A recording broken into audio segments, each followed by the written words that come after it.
Thank you so much for joining us today. Yeah, sure. It sounds like kind of an interesting and neat project you guys are doing. Yes, it's for our bio class. But so our project was to interview somebody related with biology or like in the healthcare. And so I thought about you because Kathleen had told me all about your job. And so I thought that'd be really interesting to learn more about. Yeah, well, I'm happy to tell you guys a little bit about it and share with you my experiences in medicine. Can I are you guys all here interested in medicine, or is this just some of you guys just doing this because it's part of your biology class? I'm just curious. Oh, I'm interested in medicine. I am, and going into the medical field. Okay. Yeah, same. I mean, I've always been like, considering pre-med or no pre-med, but definitely like the whole idea of like research is something that definitely interests me. So definitely thinking about, getting into that field. Okay. Same with me. Well, good. Yeah, I mean, if you guys are you guys all like, are you freshmen or like first year of college for the most part? Yes, sir. Yes, yeah. All right. Well, if you're already taking biology, then you're already on the right track of getting here. So um, I'm glad to see that. Yes. So I think maybe we'll go ahead and get started. So if you want to start off by introducing yourself, and then we can go into the questions. Yeah, so my name is Mark Pedersen. I'm one of the physicians at UT Southwestern Medical Center in Dallas, Texas. I'm an assistant professor of medicine here, and I wear a couple of hats. I'm one of the medical directors of Living Donor Liver Transplant and the course director for the MS2 GI course. So that's who I am. All right, awesome. Thank you so much. So I believe that Miguel will be starting us off with the first question. Okay. Dr. Peterson, my name is Miguel Olvera, freshman biology. So I guess the main question that I think every doctor gets almost every time is why did you choose to become a doctor or an MD? So, you know? I think you'll probably find most of us answer this similarly. And I I worry that sometimes it comes off as cliche, but I feel like the honest answer is we're here to really try to help people and make people's life better. Um, with any job, it certainly comes with its like bag of things that are, kind of annoying, like dealing with insurance companies. But um, with transplant, for example, you can take somebody who's very, very sick and is even close to dying, and you can put a new liver in them, and then they can go on and live another 10 or 20 years or 30 years, and it's pretty cool to do that. So I think that's the main reason that I went into medicine. Um, Personally, I also kind of liked it because it was sort of the intersection of a lot of different interests I had in my life. So going through high school and early college, I really did enjoy my science classes, but I was also very interested in music, actually, in high school. And so to the point, actually, when I went to college, I was actually a music major. My degree in undergraduate was actually a Bachelor of Music. But I kind of liked medicine because you get to deal with the biological sciences, but there's also a lot of it's sort of real world humanities. You're dealing with real patients who have real feelings and are really trying to cope with everything that's in front of them. And so it was kind of a nice mixture of science and humanities for me. Hi, Dr. Pedersen. My name is Nicole Marr. I'm also a biology major. And you told us that you got into medicine to help other people. But my question is, why did you choose internal medicine specifically? And why did you choose to specialize in liver disease and transplantation over other specialties? Okay. I think so. Internal medicine, I'll spend a minute just kind of describing what that means, because it's you know, some people joke all of medicine is internal, right? But what we mean when we say internal medicine is anything that affects any of the organ systems inside the body that we manage medically, as opposed to surgically. And I think one of the big junctures that people have to make as they go through medical school is whether or not they like a procedural subspecialty, like specialty, like surgery, or if they kind of like the you check a lab and talk to patients about symptoms and maybe order some imaging, and then you decide, like, do you start this medication or do you try this therapy or something else? And I find myself being kind of more of a cerebral person, and sort of thinking about and trying to sort out why things were going on was more where I felt comfortable and more where I enjoyed being than in the operating room. Now that said, I found much later in my training that I also did enjoy procedures. And I don't know if any of you guys are that familiar with the field of gastroenterology, but it's a very procedural specialty, but it's different than surgery. So in surgery, you're dealing with, you know, sterile operating rooms, you're dealing with a lot of, you know, procedures like scrubbing in and scrubbing out to clean your hands.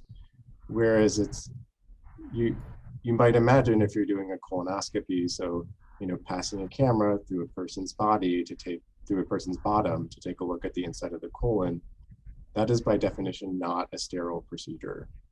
And so the atmosphere is just a little bit different. And it's also because you're not really making incisions, it's just generally a safer, I would call it lower stakes procedure, but as far as like the things that can typically go wrong.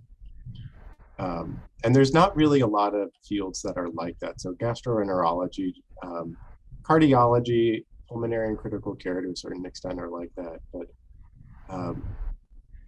I liked internal medicine because I liked thinking. I found myself drawn to gastroenterology because I liked that combination of non-surgical procedures with thinking.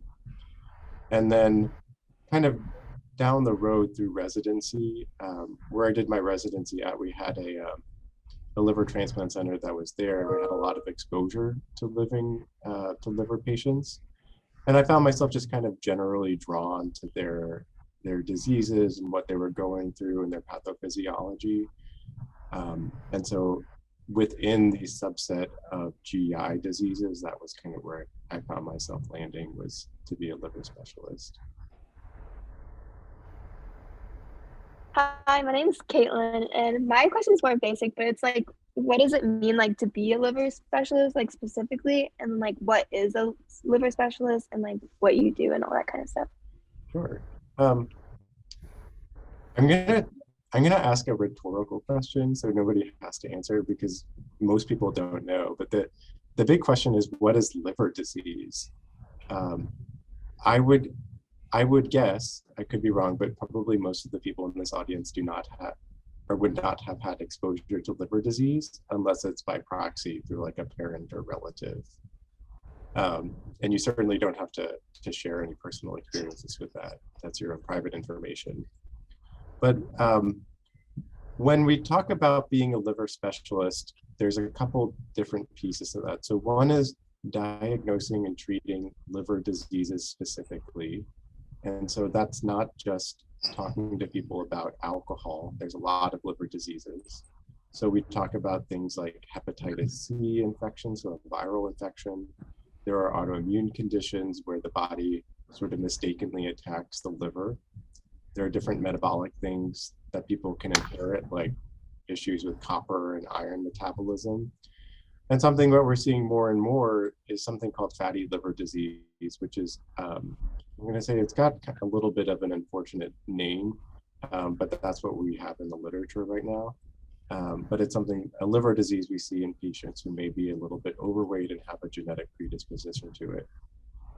So the thing with all of these diseases that most of them have specific treatments to them to a certain degree, but they all lead to scarring of the liver. And at a certain point, that scar tissue, we call it cirrhosis if there's enough of it. And so in the beginning stages, we're trying to treat the actual disease. In the later stages, we're trying to treat the consequences of having so much scar tissue in the liver. And so what that can look like is people can get confused. They can develop swelling in the abdomen or in the legs. They can have bleeding from their GI tract. And there's things we can do to try to help temporize that. But at that point, that's actually when we really start thinking about liver transplant. And so if you're a liver specialist, those are really the things that you're dealing with. And then you'll also, if you end up doing transplant, you'll help manage the immunosuppression and care of patients after they've had a transplant as well.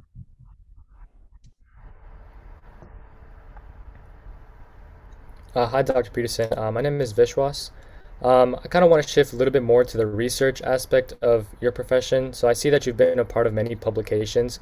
So my question to you was, how did you start, in that process of, being a part of publications, and what advice would you give to students like us who want to be involved in that research field or in the path of, publications? Really the first step has to be finding a mentor or a project. I think most people, as they're getting started, you won't have the depth of knowledge in any particular area to really identify your own research question. And so getting in touch with a mentor that either has something going on or helps guide you toward a question is really critical. And the way to do that is just one by taking a look around at the faculty that's around you and see what they're doing, but then also asking people in your field. So if there's anybody that's like a biology major or pre-med student above you, to see what they did. And something that I didn't quite appreciate until I was on faculty is that it's okay to be persistent or even like a little bit annoying. Like it's okay to like send those follow-up emails like, hey, I emailed you 2 weeks ago and you didn't respond. Do you have a project by chance? And you can even send another one. I mean, at least from my end, everybody just is busy, and I might get like 50 emails a day and I mean to respond to your email and I just forget. So it's okay to be persistent. If you're interested in research too, do work on your writing skills while you're going through undergraduate. So those, I don't know what courses you guys are required to take at UT, but those English courses or those history courses where you're writing more papers, you probably won't do quite as much of that in the sciences, but being able to express yourself clearly is really important. And if you do find yourself being involved in research and enjoying it, the last thing would be to make sure that you become comfortable with research methods. So if there's like a class on statistics or a class on research methods itself, that would be something to look into. Yes, thank you for that advice and input. So my question is, what are some stereotypes or myths that you would like to debunk about either being a physician, about medicine, or about internal medicine? That's a really hard question for me, because I feel like I'm so far on the inside of this field. It's hard to put myself on the outside and look in and know what people say about us. So I don't know. I was trying to, some people might ask, like, is it true? Is residency hard and you work long hours? That one's true. Is it true that, some people have a hard time on surgical rotations and may faint in the operating room? I would say it's uncommon, but everybody has different situations where they pass out, and that's, we're all human and we all understand when things like that happen. I think maybe the only one I could think of would be like, some people may worry that if you're a physician, you'll have no time for your family or to do anything else. Work-life balance, I'll say, is hard in residency because of the hours, but beyond that, it's really kind of what you make of it. So if you're somebody who decides that you need to make XYZ salary and you want to work 14 hours a day in order to do that, then yeah, you might have a hard time making time for your family. But there are always other options, you know, working at an academic institution, or just if you're in private practice, putting those limits on the hours that you're going to work. You can make time for a family and you know, have all those aspects of your life that I'm going to assume that everybody here wants. Right. Yeah, for sure. I feel like you mentioned one of the biggest things that I feel like a lot of students are worried about. If you are willing, would you want to expand just a little bit about how you found that family life balance, especially having a wife who's also in medicine and a part of healthcare? So for me, so it may be a little different for me because for liver transplant, it's a multidisciplinary field, meaning, you know, we work with surgeons, we work with infectious diseases, we work with the kidney specialist. And so all of these, you have to be at a center that has all these things, or these are mostly academic institutions. But what I was able to find for me was that by working here, so I have to be on call 8 weeks a year, which is where I'm rounding in the hospital. And it's just a given that those weeks are not going to be good weeks. But otherwise, I don't work on weekends. I work mostly 8 o'clock to maybe 5:30. You know, sometimes after my daughter goes to bed, I pull out my computer and I do a little extra charting in the evening. But that was part of the draw of coming here, was that they give me some time during the day to make sure I answer my emails and clear my in-basket and all of these other administrative tasks. And so that's kind of what my week looks like. And that was something that I was deliberately looking for as I was looking for a job. Yes, thank you. So we're gonna kind of shift a little bit to more about undergraduate and biology related questions. So I believe Caitlin is going to start us off. Okay, so my second question is, what is something that you learned in like your biology class, college, high school, like whatever, that you may not have liked or seen was necessary, but like is actually important to you now? I don't know that I have a good answer to that question, because I was kind of, I just found I know this sounds so cliche, but I just really found myself enjoying biology and the sciences. I don't really recall neglecting any field or any portion of it. I think I may have tuned out a little bit during like the plants and fungus time of biology. And I don't know that I necessarily feel bad about that. Please don't tell your biology professor I said that. But I could maybe answer the opposite question. You know, I think the things that you'll certainly find important and things that will come up are, you know, definitely human physiology when you get there, and the body systems. But a lot of the other stuff too, you know, genetics, cellular biology, and the way, you know, tissues are formed, biochemistry. These are all things that you'll really use to get a handle of the language of science. And that's what you'll have to be able to be pretty fluent in by the time you come to medical school. You know, even outside of biology, a lot of other stuff comes up that you might not necessarily think about. Like physics shows up quite a bit in medicine. So like if you think about putting somebody on a ventilator where you become their lungs, you have to think about gas transport, diffusion. You have to think about their acid base status and think about all those equations. If you go into neurology, you're going to be thinking about action potentials and electricity. If organic chemistry is even going to show up in your pharmacology and biochemistry. So there's a good chunk of what you're learning that really is applicable. So I know that doesn't directly answer your question, but maybe I talked around it a little bit for you.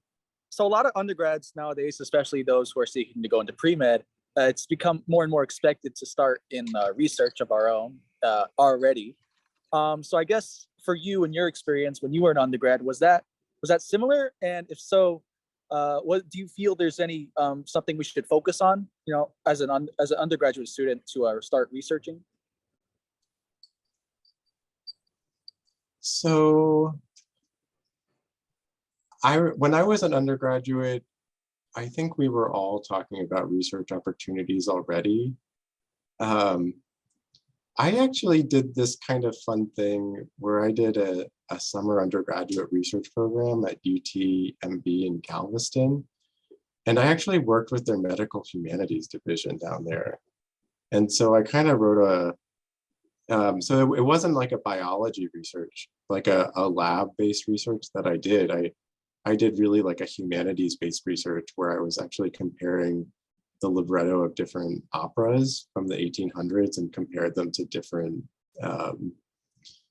treatises of how people spoke about psychology and psychiatry at the time, and just kind of compared language. And that was, that's obviously not bench research, but it was enough. I don't know that as an undergraduate you're expected to do or have a whole breadth of research, but probably just finding one or two things that you're interested in and can talk intelligently about is probably the key that people are looking for.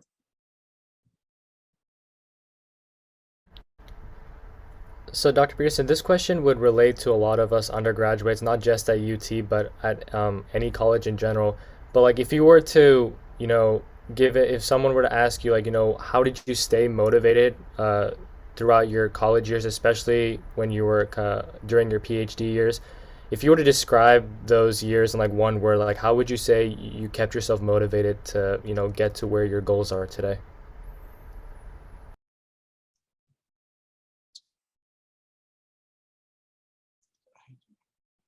A lot of it, I guess, is maybe intrinsic, meaning I think it was a little bit of a series of short-term goals. Like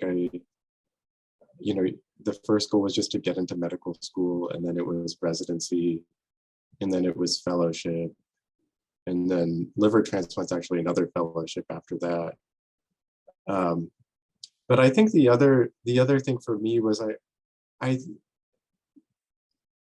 some people figure out as they're going through this process that at the end of the day, they don't really enjoy teaching, or they don't enjoy research as much as they thought they did before, or they just didn't have a great experience. And so they want to go more into clinical practice. And I was kind of the opposite of that. And so as I was kind of going through, I knew that I wanted to have the opportunity to be in a job that allowed me to participate in research projects, that allowed me to do quite a bit of teaching. So that kind of kept me motivated to remain active in some of these other research projects and teaching projects, because at a certain point, you just kind of set up your training to start emulating what you want your career to be.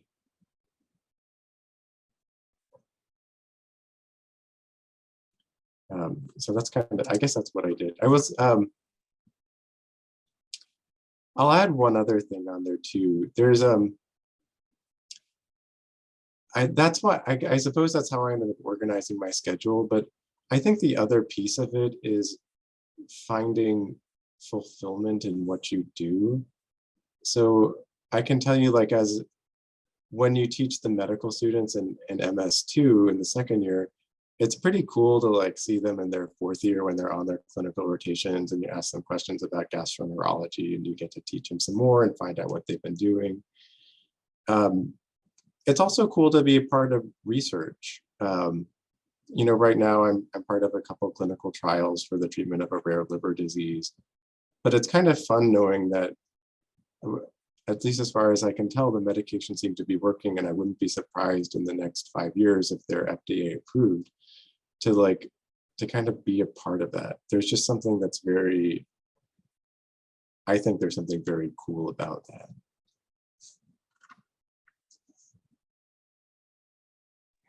All right, Dr. Pedersen.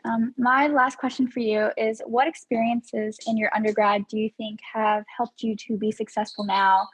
And what advice in general do you have for undergraduates? So again, it sounds like you guys are all on the right path if you're starting with biology. You know, you'll go through all of the med school prereqs.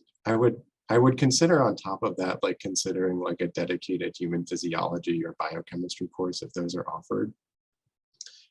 And then, you know, work on, you know, consider trying to get those experiences in teaching and research that we've talked about a little bit. Again, you don't feel like you have to do everything, but just having like 1 or 2 projects, or, you know, being a TA for a class, if that's an opportunity, those are things that you'll learn a lot from and will make you a better educator or researcher. They'll also look good on your resume, so you can get at several different things. A few things that I didn't really realize were as helpful as they were going to be for me. So one was, you know, like I said before, the humanities courses, and, you know, for me to, you know, I was a music major, so I was taking like piano literature courses and music history courses. And so all of the writing that I had to do in that course has been very, very helpful. The other thing was actually, piano was my instrument. And so going through years of piano lessons where I had to become very comfortable with my arms and learning how to use them ergonomically so that you don't hurt myself, I feel like has actually really informed my approach to endoscopy. I'm not trying to say that everybody needs to go take piano lessons or anything, but I found it surprising after the fact how much that was helpful to me.